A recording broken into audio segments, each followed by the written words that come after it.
This was Alejandro Garnacho just over 2 years ago. He scored a Puskás-winning bicycle kick against Everton. He scored a crucial goal in the FA Cup final to help Manchester United win a trophy. He was one of the few bright spots in a chaotic Man United team. At that point, he looked like one of the very few promising players Man United can build a team around. But just a few months later, he was left out of the squad, started constantly flirting with the idea of leaving the club, joined Chelsea where he didn't impress at all, and now looks like a shadow of the exciting player who burst onto the scene. In the space of a few years, Garnacho has managed to turn both Manchester United and Chelsea fans against him. What a fool. What an absolute fool. I find a moment where I stand there and I hate. And do you know who I hate? Alejandro Garnacho.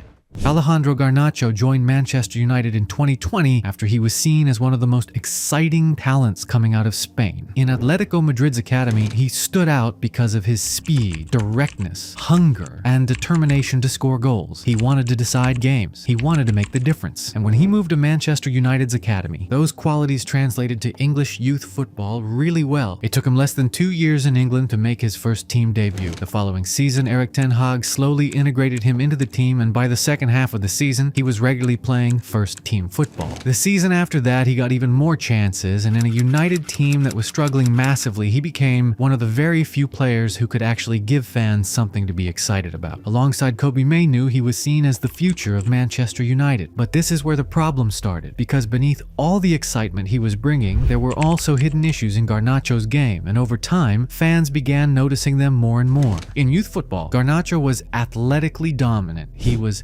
faster, sharper, and more explosive than most of his opponents. And when you combine that with his confidence, his belief in his own ability, and his willingness to take responsibility, he was extremely difficult to stop. But when you are physically better than everyone else, you can solve a lot of problems with your speed alone. And because of that, Garnacho didn't need to refine other parts of his game: his dribbling, tight space control, decision making. And when Garnacho broke into senior football, that became a problem. Some of his qualities were still very useful. He could receive the ball wide, attack his defender, cut inside onto his right foot and shoot. But against defenders who are stronger, quicker, smarter, and much better at reading situations, it became much more difficult to be effective. Garnacho was still raw. He was showing flashes of what he could do, but he could not consistently use his speed and directness in an effective way. And normally that would not be a disaster. It is completely normal for a teenager breaking into the first team to be raw. Players need time, they need coaching, they need experience, they need to fail, learn, adjust, and slowly turn their raw qualities into a reliable game. But Garnacho had one massive problem. Manchester United already needed him to play like a finished product. Antony was struggling, Marcus Rashford was struggling, Mason Mount was struggling. The whole team was dysfunctional, and in that team, even an underdeveloped Garnacho was more dangerous than most of United's senior attackers. So instead of being slowly integrated, protected, and developed at the right pace, he suddenly became someone United needed to perform every week. At another club, maybe he would have had time to slowly develop. At Manchester United, he was expected to perform consistently before he was ready to do that. At the start, fans could accept the inconsistency because he was young and exciting. They focused on the positive signs, the pace, the courage, the moments. But as time went on, and as the senior attackers continued to disappoint, the expectations around Garnacho grew much faster than his actual game, and with that came criticism. The kind of criticism he was never really used to. Growing up, he'd always been seen as a massive talent. He was used to things going well for him, but now, for the first time in his career, things on the pitch were not going the way he wanted. People were questioning him, and he didn't deal with it well. When he came off the bench and scored against Leicester, he didn't celebrate. He didn't look happy. Bruno Fernandes explained after the game that Garnacho thought the fans had lost faith in him. Then Ruben Amorim came in, didn't start him in a couple of games, and Garnacho was visibly unhappy. He was not used to being in that situation. He was not used to being benched. He had always been used to being the star of his team. He had never really been in a position where his place was seriously questioned, and he had to fight to win it back. So when that moment came, he didn't know how to react. Instead of working harder, accepting the challenge, and forcing his way back into the team, he started protesting. And from that point, his relationship with Amorim was damaged. The comments after the Europa League final were the final nail in the coffin. After that, he was told to find a new club. He joined Chelsea, where he probably realized some of the mistakes he made at Manchester United. There were no issues with his commitment or professionalism, but on the pitch, he still didn't deliver. Under Enzo Maresca, he played in a system that should have suited him. He was used as a wide winger. He received the ball in isolated 1v1 situations. He was given chances to attack his defender, drive forward, and create danger. On paper, that is exactly the kind of role Garnacho should enjoy, but his lack of consistency and maturity let him down again. Because when Garnacho gets the ball, he still wants the same thing every time. He wants to run at his defender, he wants to beat his man, he wants to create chaos, but he often doesn't have the composure, detail, or execution to make the right action at the right time. Garnacho often decides what he wants to do